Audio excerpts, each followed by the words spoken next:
Hi, this is Brian King, and I want to talk to you about how to turn your tragedies into treasures. Those of you who know me well know that my story isn't just a story about a bumpy road of life. My story is more like riding on an unpaved road. Potholes, mudslides, all that stuff. And just to recap what it is my life journey has included, I grew up with undiagnosed ADHD and dyslexia with some Aspergian tendencies. I had cancer when I was 18. I went through a horrible divorce, was a single dad for a while of 3 boys, all of whom have Asperger's and ADHD. 4 years ago, I was diagnosed with a genetic connective tissue disorder called Ehlers-Danlos syndrome. And most recently, I was diagnosed with multiple sclerosis. Now, you have allowed themselves to feel like they're victims, like their life sucks, like God hates them, that all this stuff is being done to them, and it makes them very difficult for them to enjoy their lives, to make healthy relationships, to be close to people, and it makes it real hard for them to accept themselves. There's a lot of self-loathing that goes into that too. And I'm not going to pretend like I didn't have those moments. I had them over and over again, until I reached a point where I realized the results I was getting sucked. I was tired of being depressed and angry all the time, and I needed a better way to do things, a better way to view the world or assign meaning to my life. And I have been working on my own psychology for at least the past 25 years. And in that time, I've picked up a lot of things here and there, and it's become this little potpourri, this very eclectic sort of strategies.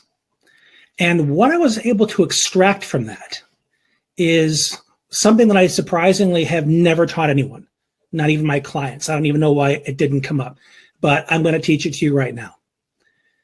When I think of the challenges that I have, the ones that cause me the most difficulty, the MS, the EDS, the ADHD, the dyslexia, because those are all present.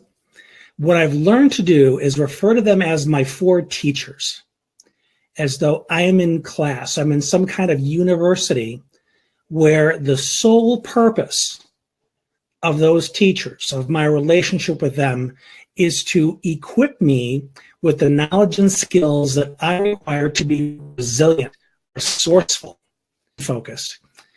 And I don't just call them teachers intellectually. I engage as many of my senses as I can to make it real. There's this concept called externalizing, where you take the problem and you put it outside yourself. So it becomes something you have a relationship with, as opposed to simply something that's inside you. When you can depersonalize it, by definition, it's a lot less personal. It's not something that's inside you anymore. So I have these teachers, and when I think about each of them, I actually create a persona around them. Now, something that's kind of weird about my teachers is they don't really have faces. And I think that's because I'm very auditory. So what I focus on with my teachers is their voice. Are there certain voices certain tones that are great when you need a kick in the ass?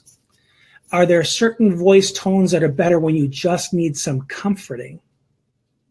So my EDS teacher has a voice. My MS teacher has a voice. Same with ADHD and dyslexia.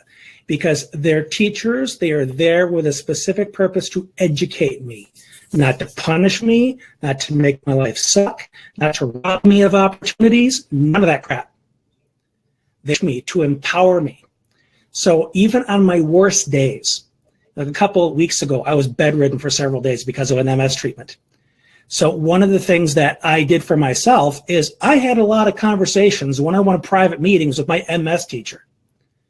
And he was saying stuff to me like, yeah, man, I know this is hard, but you need this.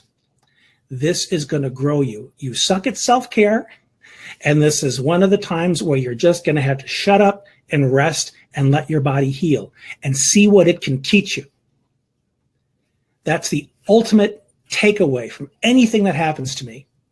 whether it's a night where I can't sleep because my nerve pain is in overdrive, whether I'm having dizzy spells or I can't think that day because the MS is making me all foggy. When my mind does get clear, I check in with that teacher, and that teacher asks me, what did it teach you? Because it's very easy for me to get into that script of, man, this sucks. I hate when my mind doesn't work.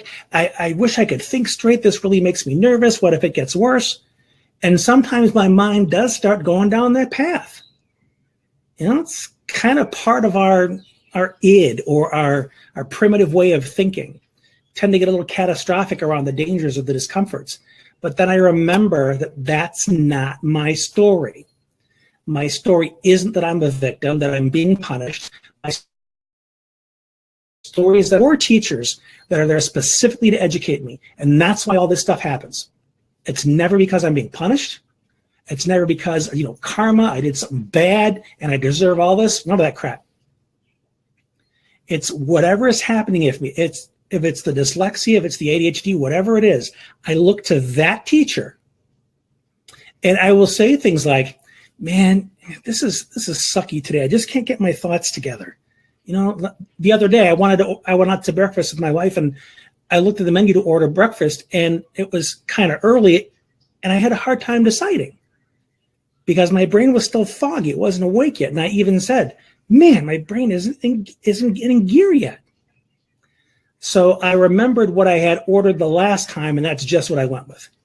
Because it was hard for me to scan the menu, it was hard for me to make a decision. I could have been embarrassed. I could have said things like, man, this really makes me feel stupid. But I didn't. I took a breath. I thought, what am I learning here? What is being taught to me? And what I remembered is that, hey, it's okay. I got ADHD. Sometimes my brain flakes out. That's what it does. What can I do under these circumstances? Oh, that's right. I can do what I did last time because I knew that worked. Ordered what I had last time, had a great meal, and everything was smooth. All because I'm constantly aware of these 4 teachers. I even picture them in the graduation gowns, with the caps on the hat, the professors. For some reason, that's what resonates most with me. So they have those outfits. They have specific voices. And last but not least, give them a name if you have to. One of my main teachers is Socrates. That can be anybody. Socrates is my EDS teacher. And when I'm clumsy and bumping into walls and all that other stuff, and my joints hurt really, really bad, Socrates is always there saying, you'll get through this. This too shall pass. Just remember to breathe through the pain. Being patient, being mindful, being focused. That's what this is teaching you. So just keep doing that. This too shall pass. And it allows me to get through that. You can create these powerful dialogues with your teachers that allow you to revisit and create new scripts, really. So creating these relationships with you, imagining these powerful figures that are there to educate you, it's transformational. I mean, you see my videos and you see what I do with what happens to me. And that is one of the most powerful exercises that I use to help me maintain this mindset. So I want to encourage you to give it a shot. About the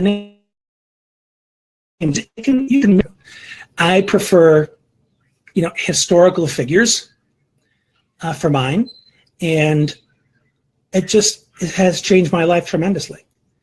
So give it a shot on your own. Ask me any questions about it if you want some suggestions about how to create your own teachers. And before I go, I want to share something with you that's very, very important to me, and I think will be very helpful for you as well. It's my Compassionate Parents Membership Academy.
And I appreciate your time today.